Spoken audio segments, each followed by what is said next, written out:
when this child grows up and the child believes that this mother that the child is having is not needed, and he or she wants to kill that mother, how would we feel?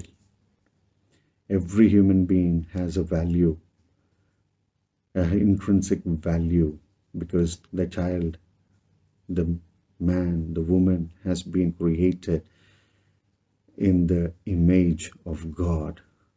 What if that aborted baby was an answer to some of the problems in this world?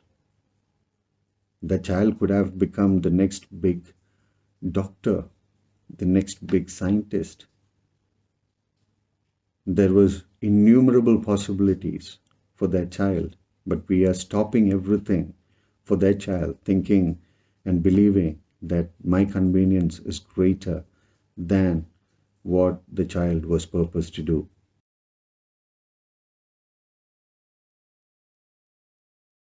Hello there, hope you're having a great day. Welcome back. Today I thought of sharing my thoughts on the movie Sarah's, and uh, and I'm going to skip many of those parts which has been already said in various platforms. And before I get into it, let me tell you this as well, that I've not watched the movie. I was planning to, but I didn't want to watch because through many reviews and through many opinions, I had got an idea of this particular movie, and my own personal reason. I don't want to watch or support such kind of movies. It's my personal choice here, right? So I don't want to do it. Um, Last year in February, there was this case in Kerala where this woman kills her son. I think the child was somewhere around 1.5 years. She throws the child onto stone bedrock by the beach or by the seaside, and thereby killing the child just because she wanted to protect her extramarital affair with someone. And this year, again, we were outraged at this news when this lady killed her newborn baby and she was arrested for it. And we were raising our voices and we were giving our opinions in different platforms when we heard such kind of news. Now, when something similar happened in a movie, we are supporting it, saying that it is a progressive thought, progressive ideology that we need to support, and we don't have to. And every woman has the right on her body. Now, when you take these two other example of women who killed their own child, didn't they have that freedom? If that is the case, didn't they have that freedom? Again, another question. When does that woman become a mother?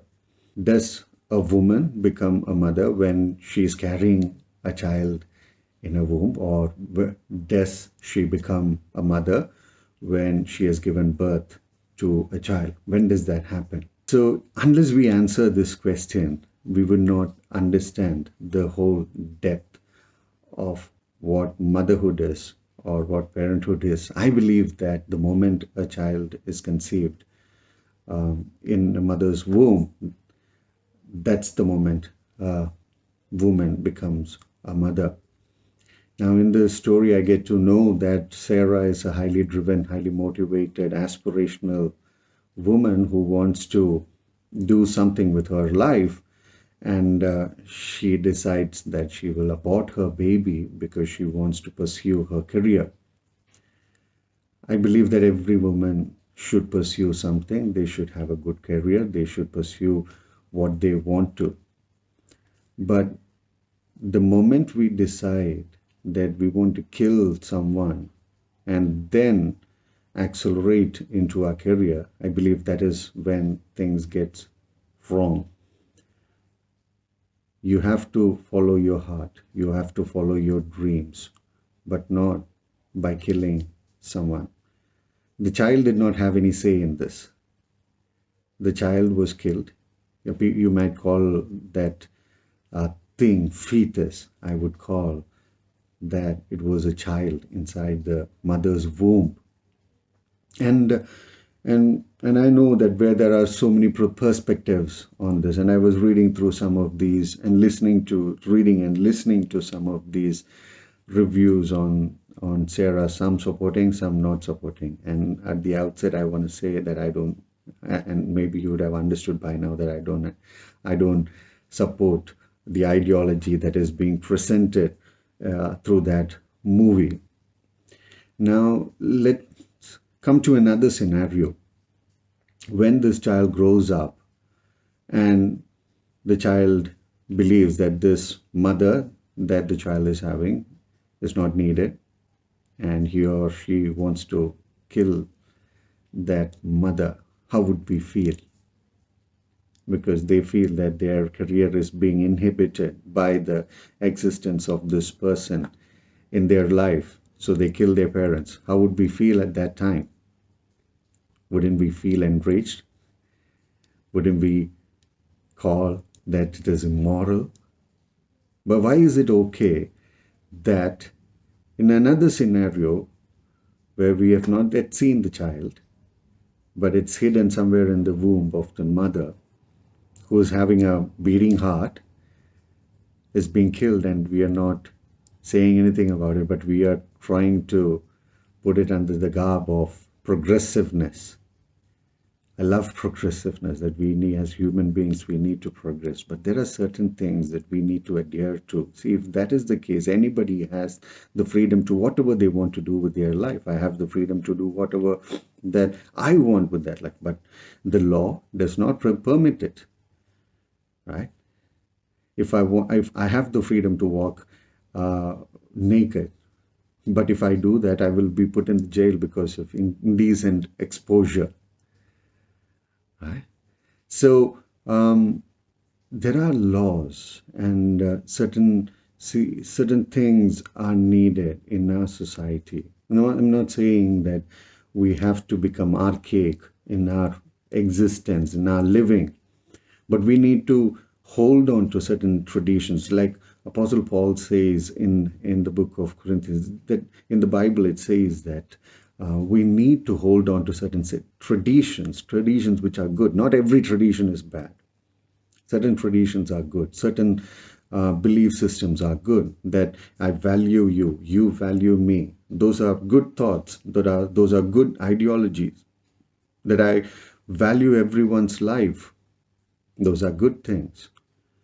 So if everybody has the freedom to whatever they want, then we cannot criminalize any kind of activity. We cannot say to a murderer that what you're doing is wrong. We cannot tell a thief that you are thieving and that is wrong. That is a criminal offense. We cannot say it because he is doing what he is feeling right to do in that moment. So we need boundaries. See, progressiveness doesn't mean that we forget that we are human beings. We need to understand that we are human beings. There are implications to our decisions. Whatever we do here, there are implications, not just in this life. As a Christian, I believe that there is a life after this. And when we are standing before God, there is an account that we have to give to God. And what do we do at that moment? And let me bring another scenario to you.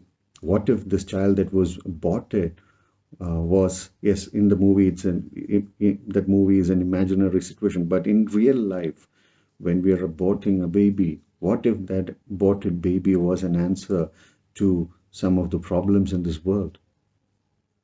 The child could have become the next big doctor, the next big scientist. There was innumerable possibilities for that child, but we are stopping everything for that child, thinking and believing that my convenience is greater than what the child was purposed to do. I think we have to understand that materialism is not the thing. Who told us that it is the career that is important? Who told us that running behind our dreams and aspirations are greater than many of these roles? Who told us that? Who told us that popularity and fame is greater than all these things? Who told us that? Right? We have to ask these questions. Unless we ask these questions, we will not understand what we are doing, and we can break apart everything. We can reconstruct everything according to our convenience and say that this is progressiveness, this is freedom, and all put it under all the jargons that you can get, but it's not doing anything. It's not helping the humankind in any way. Every human being has a value, an intrinsic value, because the child, the man, the woman has been created in the image of God. And I want to leave you with that. Remember that every child, every person that you see, you're seeing me and I'm seeing you. You are valuable. You hold a special place on this earth because you have been created by a wonderful God. God bless you. Thank you for listening. Have a great day. And please do like and subscribe to this channel.